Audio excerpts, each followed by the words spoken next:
Since group politics entered the picture, we, as individuals, have relinquished our security responsibilities to governing authorities, necessitating the establishment of police forces and justice systems in our communities. When I observe conservatives or Republicans, they advocate for gun rights for personal protection akin to the Wild West era. Simultaneously, they advocate arming the police force like a military entity. I find this paradoxical, but our societies are rife with such contradictions which we continue to coexist with. It doesn't seem logical because one cannot advocate for both widespread firearm ownership and a heavily armed police force. If citizens delegate their security to the police, it's unreasonable for them to possess firearms capable of potentially harming law enforcement officers at any moment. Certainly, it's impractical to assign a police officer to each individual, necessitating self-regulation among individuals for peaceful coexistence. Law and order form a fundamental pillar that attracts people to our communities. While self-protection is a right, how do we progress to adapt to changing times? The debate over owning guns for protection persists because police cannot always arrive in time to ensure safety, similar to situations in more remote areas. Although we've evolved beyond the cowboy era of the Wild West, our development raises a crucial question.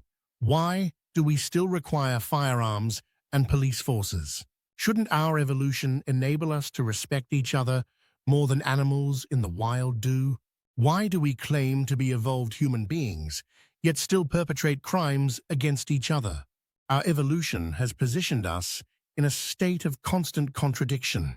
Today, individuals willingly surrender security and pay for police protection, even compromising privacy by allowing law enforcement into their lives. By today's standards, it's inconceivable to envision a society without law and order. Consider the contradictions within belief systems. Religious doctrines prescribe severe punishments. Theft might result in limb amputation, while adultery could warrant stoning to death. Yet simultaneously, these systems advocate for an ultimate belief in divine authority. These stringent and archaic rules aim to deter individuals from committing crimes and obeying rulers, often invoking the name of God. However, when a crime victim prays to God for protection and their prayer remains unanswered, it has two potential consequences. They lose faith in God, or the criminal perceives impunity, eroding their fear of divine retribution. This cycle leads to a diminishing practical fear of God, where religious beliefs intermingle with political authority, causing spiritual and individual turmoil. When a belief system falls into disarray, the entire construct becomes a casualty of politics. Mixing the fear of God with social punishments into a belief system is problematic because these punishments, like everything else, are administered by fellow humans, constituting a governance and hence a political system.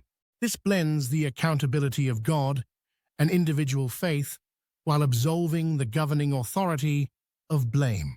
Believing that every action aligns with God's will, yet punishing a child born out of wedlock contradicts spiritual principles and amounts to a spiritual crime. Such contradictions often remain unexamined because they defy logic. Blindly adhering to a religious leader's dictates without critical analysis precludes personal responsibility, a fundamental aspect of spirituality. Every individual is accountable for their actions. Whether blaming a child born out of wedlock or condemning an abortion doctor, such actions compromise genuine faith. One cannot both wield a gun for protection while advocating for societal adherence to law and order. Observing leaves rustling on a tree provides an insightful experience. A sentient individual can appreciate and comprehend this phenomenon. If oxygen sustains our lives as per divine will, it follows that God's will must also encompass the birth of a human child. Given today's realities, from artificial insemination to cloning, labeling a child born out of wedlock as illegitimate signifies not just ignorance, but spiritual transgression, unfairly faulting an innocent party. For a social creature like humans, even name-calling can be a form of punishment. Therefore, individuals and societies alike must grasp the implications of their traditions, customs, social trends, religious edicts, and constitutional laws. The condemnation of an innocent being should provoke collective shame. Although one might assert that not a leaf stirs without divine will, assigning blame to an innocent being and attributing it to God's will remains nonsensical. Such assertions, stemming from religious doctrines, often justify beliefs under the guise of divine sanction. In today's context, with Planned Parenthood being commonplace, understanding God's role in our lives becomes paramount. Failing to grasp this leaves innocent beings at the mercy of societal whims. Humanity thrives when individuals prioritize equal human rights over religious or communal convictions. If one insists that nothing occurs without divine will, consistency demands acknowledging God's role in all human actions. Accusing an innocent child of moral failings merely due to their birth status represents both a lack of education and spiritual misconduct. Similarly, associating spiritual beliefs with prejudices leads to mental health challenges. A pursuit of perfection from others, including God, while neglecting one's own shortcomings, begets dissatisfaction. Blaming a child for its birth status mirrors a denial of reality. The Roman Catholic sex scandal frequently re-emerges, a historical issue persisting within the institution. Enforcing celibacy among priests and expecting universal compliance is unrealistic. Human nature varies, thus, not everyone adheres to the same norms. Society's evolving perspectives on religious leaders necessitate re-evaluation. History abounds with contradictory viewpoints. Muslims, having recognized the impracticality of celibacy, permit men to marry up to 4 wives. This practice, however, entails seeking each wife's consent sequentially, reflecting contemporary sensibilities. Nonetheless, adapting this tradition to modern standards poses significant challenges. Religious beliefs often bridge the gap where intellectual capacities falter. As information spreads via the internet, so do discussions, conflicts, and, regrettably, wars. Simultaneously, the internet fosters knowledge sharing, heralding progress. Embracing common sense and spirituality aligned with evolution remains my steadfast stance. While personal beliefs are valid, they must not compromise justice for the innocent. Allegories about stars forming from deceased individuals resonate poetically. Similarly, our societies feature myriad narratives and conjectures, while stories enrich cultural customs. Living, breathing individuals shape genuine narratives. Spiritual knowledge transcends mere theory when translated into personal actions, thus grounding spirituality in reality. For spirituality to thrive, human involvement is indispensable. Human evolution offers vast potential, underscored by genetic diversity. Resisting change or adhering to antiquated notions, akin to believing in a flat earth, stifles progress. Crossing a street or jumping rope demands timely action, relying on natural instincts to evade mishaps. Humanity stands at a crossroads. Unfounded fears may paralyze us. Evolution demands bold strides forward, transcending outdated customs. Have you personally evolved since childhood? If so, why? Assess your chosen group's alignment with modern values. Are they adapting to current realities? As the foundation of humanity, personal responsibility necessitates informed decisions. Remember, the golden rule, treat others as you wish to be treated, should guide all actions, regardless of national or religious affiliations. Society faces individual and collective challenges when spiritual principles clash with political maneuvers. Consider the mental health implications of spiritual connections. If seeking perfection from others while neglecting personal growth, expect discontent. Balancing mortality sheds light on life's purpose. dissolving chains of materialism and political subjugation. Spiritual entities, including God, necessitate human intervention to manifest change. Humanity thrives when individuals reciprocate divine blessings through meaningful actions. Re-evaluating one's self-worth and contributions is essential. Engaging in practical prayers, supporting others, and maintaining physical and spiritual balance sustain meaningful connections with divinity. Don't succumb to notions of worthlessness or sinfulness. Each individual possesses inherent value, integral to divine plans. Recognize your pivotal role in fulfilling spiritual endeavors. Embrace personal and collective evolution, transcending group politics. Refrain from attributing blame to innocence in the name of spirituality. Uphold common sense in spiritual practices, distinguishing between divine guidance and political manipulation. Cybercrimes are today's realities. Our elections can be rigged, and we have not been prepared for this. Justice systems worldwide are affected by this problem. Clinging to old ways of justice has been swept away by the winds of evolution. If we fail to evolve beyond the chains of group identity, we are heading towards political and spiritual justice disasters. Our traditional ways are rooted in prejudice and discrimination, regardless of our racial, ethnic, or religious affiliations, whether white, black, brown, yellow, red, Muslim, Christian, Jewish, Hindu, Sikh, or related to sexuality. These groups all seek humanity within their boundaries.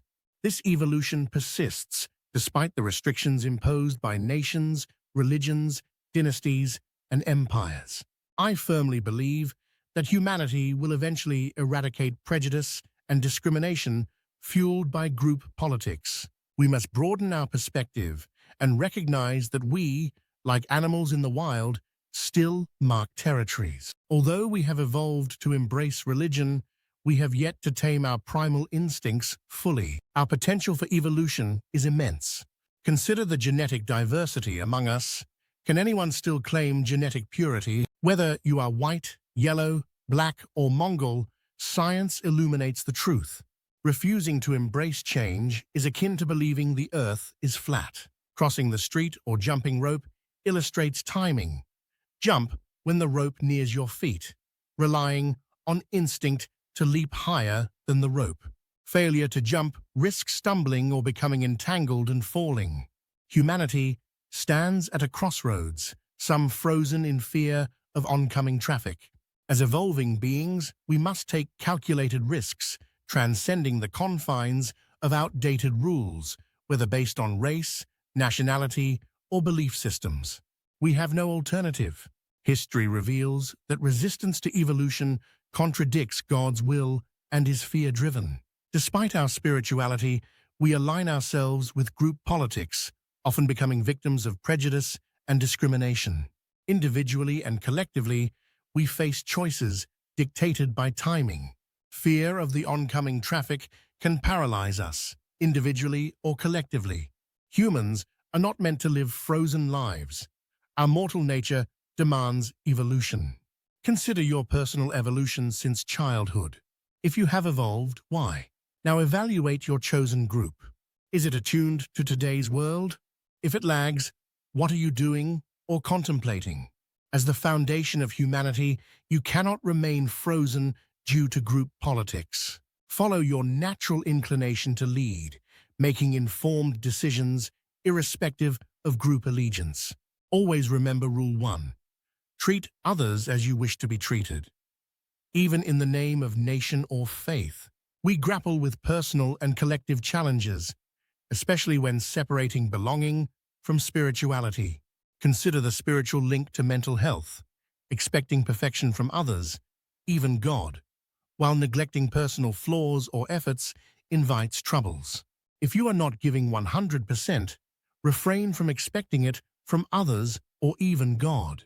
Overindulgence in fear and control risks personal paralysis, jeopardizing happiness and contentment, particularly acknowledging mortality.